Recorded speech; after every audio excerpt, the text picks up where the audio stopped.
piye kabarmu kabeh? Semoga awakmu kabeh sehat selalu ya. Oh ya, Oma Pak RT akan kedatangan tamu spesial nih dari orang jauh dan di sana. Oke, tapi sadurunge iku Pak RT kate adus cek ganteng. Tuku iwak bandeng nan ETT. Sopone RT paling ganteng lek udu Pak RT. Oke, warga aja lali ya ramaikan omah Pak RT. Karena bintang tamunya bintang tamu sing spesial. Ojo lali nang ngarepan omah Pak RT sing lahane sak hektar. Oke? Ojo lali.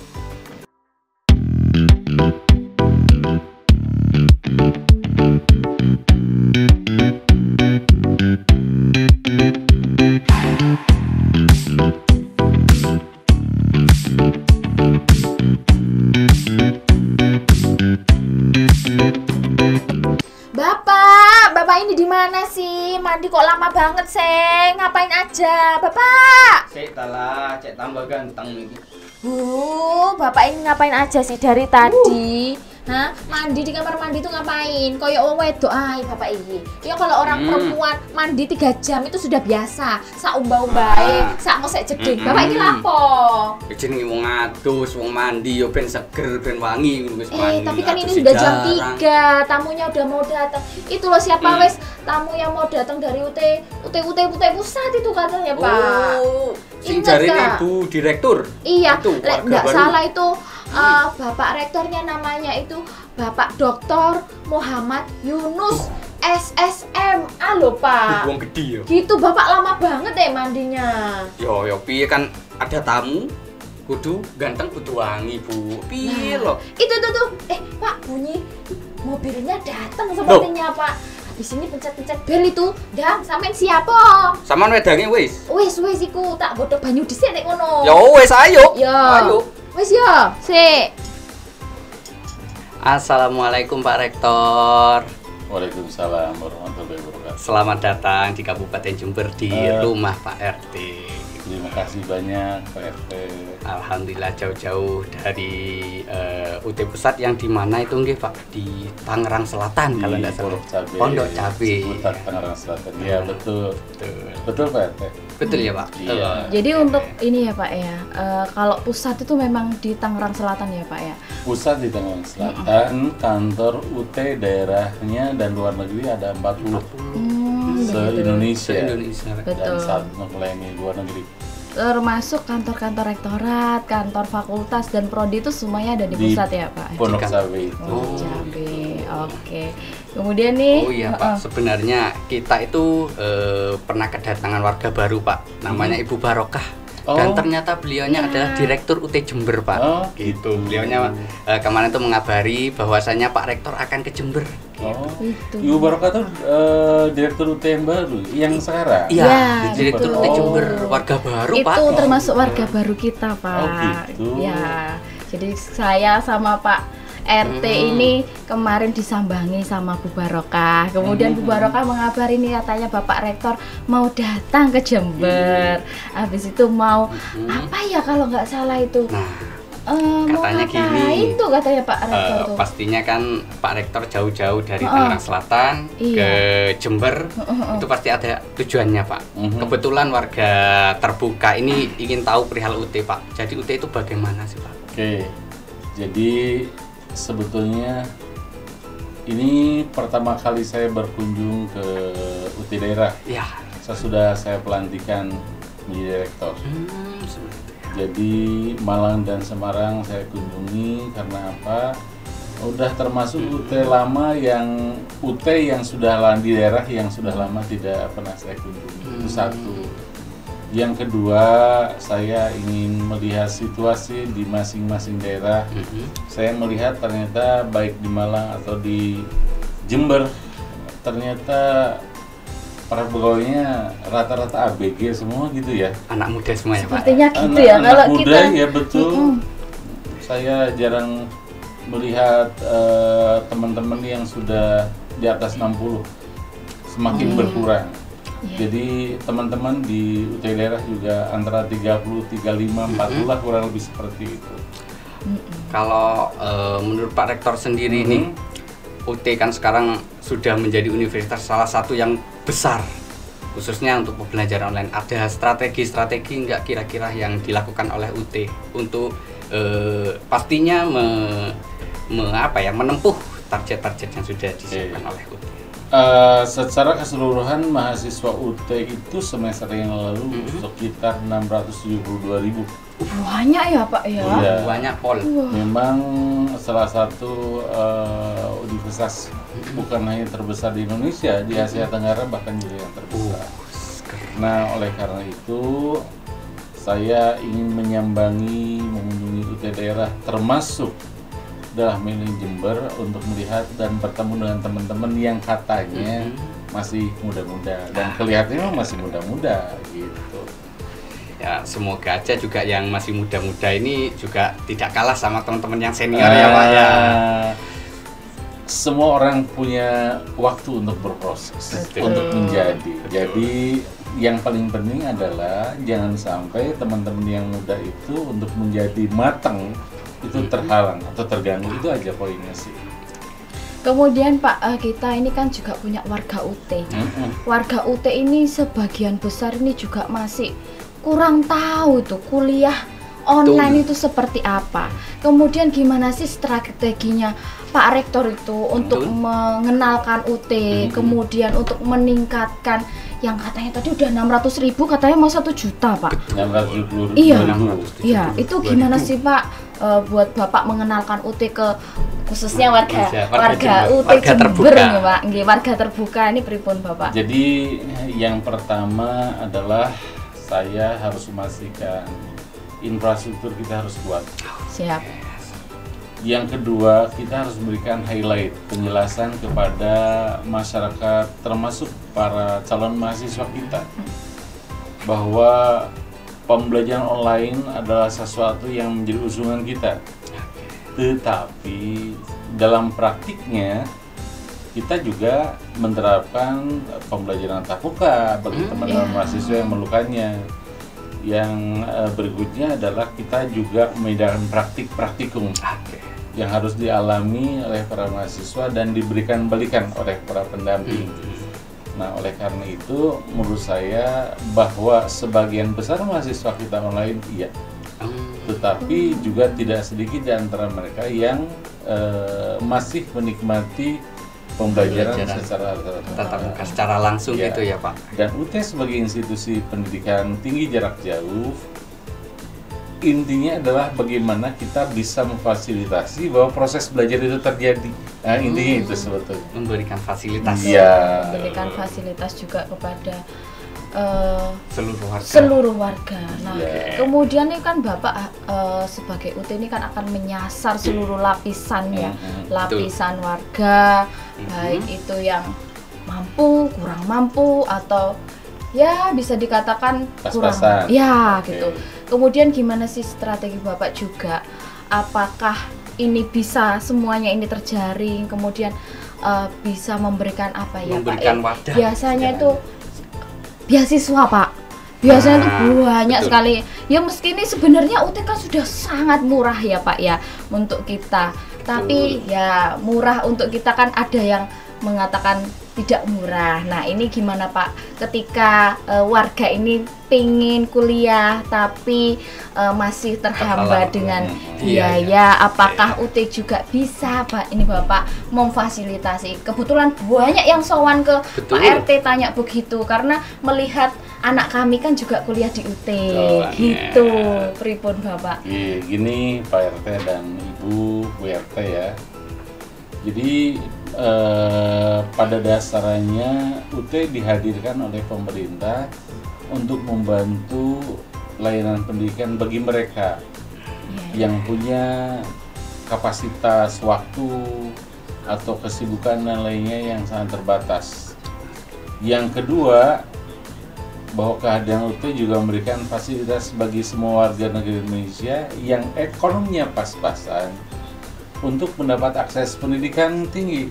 Tidak harus kos dia, tidak harus pindah tempat, yang artinya kalau dia sudah bekerja, artinya kan harus cabut dari pekerjaannya. Nah, UT hadir bagi mereka semua itu, sehingga tidak boleh lagi ada masyarakat yang lulusan SLTA tidak bisa mengakses pendidikan tinggi. Betul. Akan tetapi, UT hadir dan harus hidup.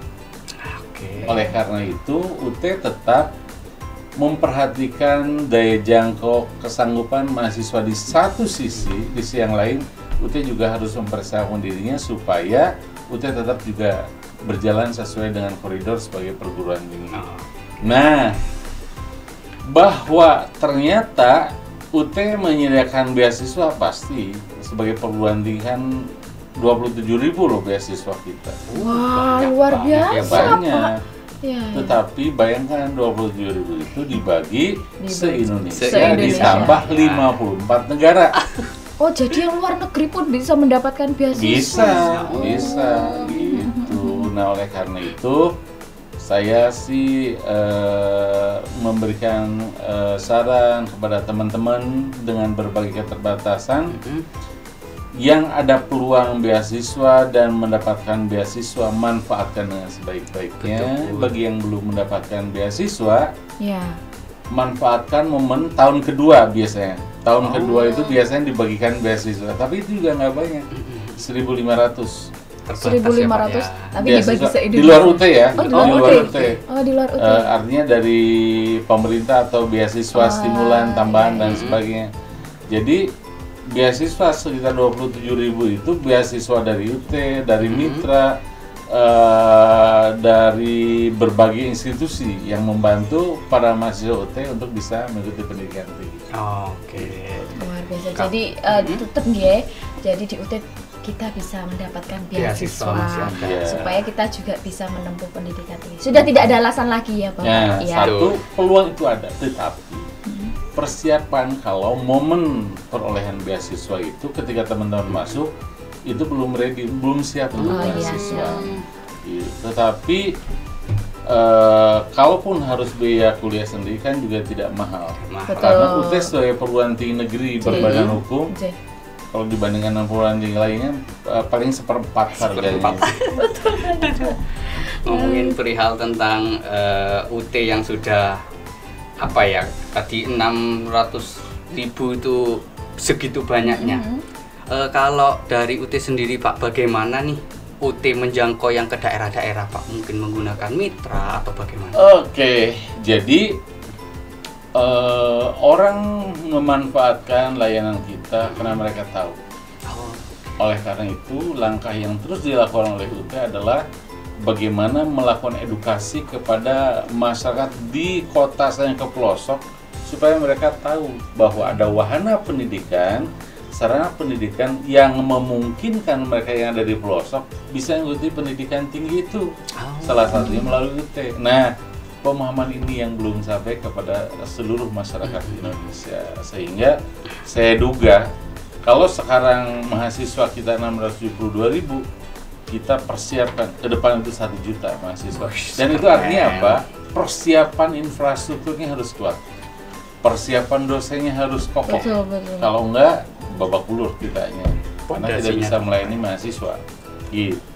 Kemudian Pak tadi kan sudah sampai menyasar ke daerah-daerah. Itu kan kalau misalnya Bapak itu bagaimana sih biar bisa anak-anak daerah yang pelosok-pelosok ini mengetahui UT, sosialisasi dan promosi atau kerjasama yang bagaimana sih Pak yang UT lakukan untuk menggait mahasiswa-mahasiswa ini Yang atau khususnya calon-calon di daerah, mahasiswa ya yang khususnya yang di daerah Pak, ataukah mungkin ada kerjasama dengan Ya. mitra dan lain sebagainya? Bagaimana? Sosialisasi UT itu dilakukan paling tidak melalui 2 cara. Oke. Yang pertama adalah cara-cara komunikasi, sosialisasi melalui mitra.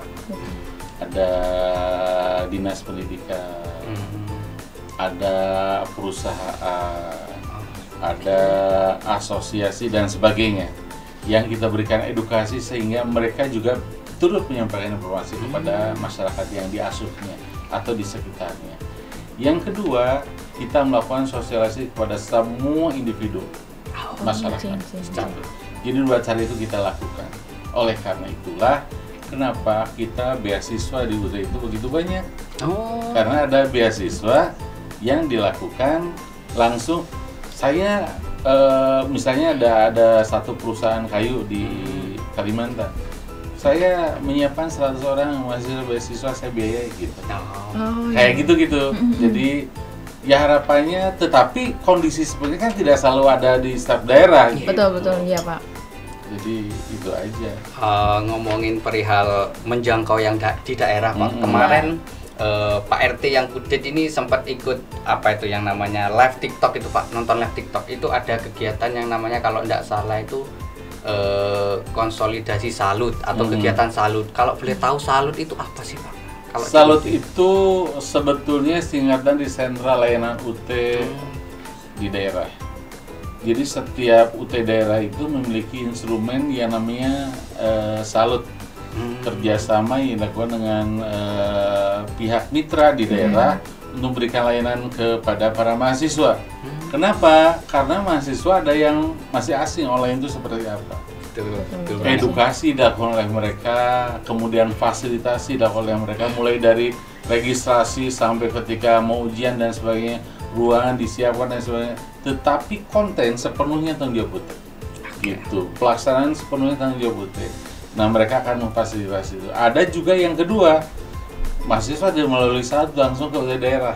Oh, boleh gitu ya Pak Ya ya? boleh. Oh, gitu. Kita Jadi melayani, daerah. ya. Oh, begitu. Kalau orang yang misalnya jauh jaraknya, Iya, ya udah ke sentra-sentra UT yang tersebar di kabupaten kota di titik-titik tertentu. Oh, gitu. gitu. Tapi ada yang ke UT daerah. Dua-duanya langsung. dilayani. Dua-duanya boleh ya Pak. Dua-duanya ya? boleh. Dan kita memberikan layanan terbaik kepada mereka sama kok, nggak ada bedanya. Oh, iya. Mau di UT langsung ataupun di sentra Melalui salut itu sama. nggak apa-apa, Ya. sama. Iya, jadi kemarin tuh sempat ada yang WA saya Pak. Mm-mm. Habis itu nyampaikan katanya itu saudaranya di daerah mana itu Pak ya, Muncar itu Pak, daerah perikanannya Banyuwangi itu tanya, kalau mau daftar UT itu sepertinya gimana sih, lewat salut apa lewat online. Nah, saya itu sempat bingung. Akhirnya ya saya arahkan aja ke kantor UT daerah. Nanti kan sama mbak-mbak sama adminnya itu Pak ya, itu pasti kan Yang ramah-ramah. dibales itu.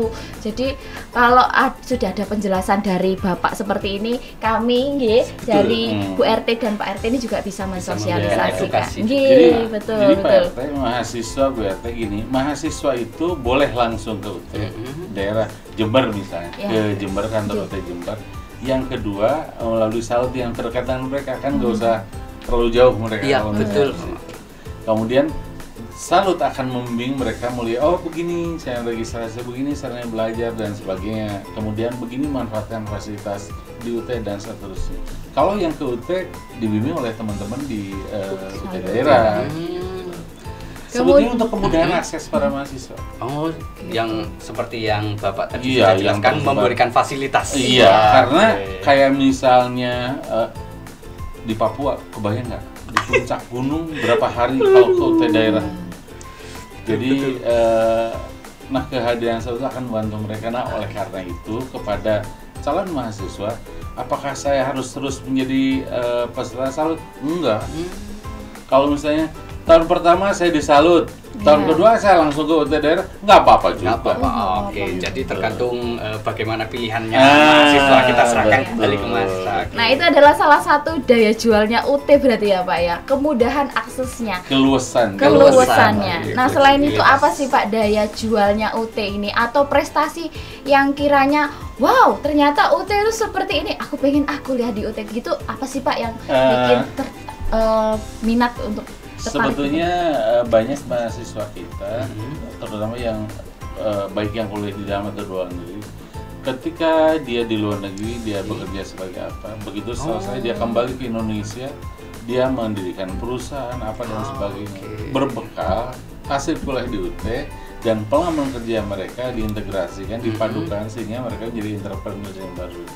Oke, jadi Untuk anak-anakku, para mahasiswa UT yang di dalam negeri, apakah nanti yang melalui salut atau tidak, melalui salut atau bukan, jadi mereka ketika kuliah di UT bisa jadi ada yang sudah bekerja, bisa jadi ada yang belum bekerja. Kalau yang sudah sambil bekerja, begitu mereka sudah mendapat pencerahan, pembelajaran di UT, mereka jangan-jangan punya cita-cita, saya harus mengupgrade, berubah dari hanya ini menjadi ini, dari A menjadi A, Z, atau menjadi X dan seterusnya gitu. Berarti benar-benar lulusan UT ini sudah sangat bisa bersaing sekali Dan ya, Pak. beraneka ragam. Oke, terus Ngomong-ngomong perihal, ya, kemarin saya ini tertarik kemarin kayaknya Bapak itu bawa apa ya Pak ya? Figura gitu loh Pak, kayaknya. Figura apa? Figura prestasi katanya Oh, Pak. gitu. Saya tuh lihat di FYP Pak, itu kok muncul loh. Ini kan Bapak Rektor yang mau datang itu bawa apa? Saya gitu Pak, itu prestasi atau apa sih Pak? Atau foto atau Apa ya? gambar sertifikat prestasi ada itu loh. award-award gitu Award kan. itu Oh. loh Pak, katanya prestasi UT. Itu Metro TV memberikan pengakuan dan penghargaan kepada UT sebagai salah satu university terbaik di Asia Tenggara ya. Jadi apresiasi yang diberikan kepada UT. Dan itu mudah-mudahan jadi pemicu anak-anak kita, para mahasiswa kita. Mungkin bisa jadi salah satu daya jual nih Pak Nah, ya. mudah-mudahan. Ternyata universitas terbuka ini banyak ya prestasinya. Iya. Mungkin prestasi-prestasi selain sebelumnya Pak yang memang benar-benar membuat calon-calon mahasiswa atau masyarakat akhirnya bergabung di UT ini apa aja sih Pak? Banyak Banyak. perusahaan-perusahaan yang kemudian merekrut para lulusan UT. Pak, kami pesan sekian mahasiswa yang lulus dari UT program studi ini bekerja di kami, itu juga banyak. Kemudian yang ketiga ada juga pelatihan-pelatihan khusus yang dari perusahaan-perusahaan itu. Pak, yang sudah lulus kami latih ini ya. Mudah-mudahan dia punya bekal untuk menjadi lebih bagus lagi dalam bekerja nantinya. Ngomong-ngomong Pak ya, perihal kegiatannya di UT. Anak kami ini juga sudah kuliah di UT dan kemarin juga katanya mau ikut kegiatan kemahasiswaan. Itu apa sih Pak? Katanya baru juga kalau di UT, bagaimana? Sebetulnya kemahasiswaan kita udah lama, tetapi ini lagi ditata. Kegiatan kemahasiswaan itu ada, kalau dalam nomenklatur atau istilah dunia pendidikan, ada kokurikuler, ada intrakurikuler, dan ada ekstrakurikuler. Perkuliahan itu adalah intrakurikuler. Kita menyebutnya Iya betul Bapak. Ko dan ekstrakurikuler adalah kegiatan pengembangan bakat dan minat para mahasiswa, termasuk ada kegiatan PKM, keterampilan apa? Keterampilan PKM. PKM. Iya, keterampilan mahasiswa dalam berusaha gitu, melatih mereka. Anak saya mungkin Pak yang ikut Pak. Oh, oke. Kalau saya nggak tahu sebagai Bu RT. Oh iya, namanya anak lebih pintar dari ibunya biasa gitu. Nah, mungkin juga ada kegiatan-kegiatan lain yang memang disediakan oleh UT, termasuk pengembangan karya ilmiah, kemudian entrepreneur, kemudian pelatihan, termasuk jurnalistik juga ada mahasiswa. Ada berarti ya Iya. Pak. Jadi tidak monoton online HP-an aja gitu boten Enggak, ya Pak ya. ada aktivitas yang lainnya. Gitu. Luar biasa ya Pak ya. Luar Kalau biasa ngobrol banget. sama Pak Rektor nih, saya jadi ingin tahunya jadi banyak sebenarnya Bapak. Tapi kayaknya Pak RT mau ngajak jalan-jalan Pak Rektor. Betul. Tadi sudah jawil-jawil ke saya, Bu. Nanti saya mau jalan-jalan sama Pak Oh, Rektor. Pak RT jalur-jalur aja Ibu, kenapa? Ngode Pak. Mau jalan-jalan. Nggak enak kalau gandengan sama Pak RT di sini. Jadi jawil-jawil Pak. Saya nggak tahu Gitu. jawil itu apa. Jawil, oh ini Pak toel-toel Colek-colek. Pak, Saya pikir kalau colek-colek. toel itu hanya kode buat yang lagi pacaran. Oh, enggak ya. Malu-malu Pak, Pak RT itu kalau ada Pak Rektor. Ini Pak. Kalau nggak ada agak memalukan gitu ya. Jangan diceritain di sini dong Pak. Oke.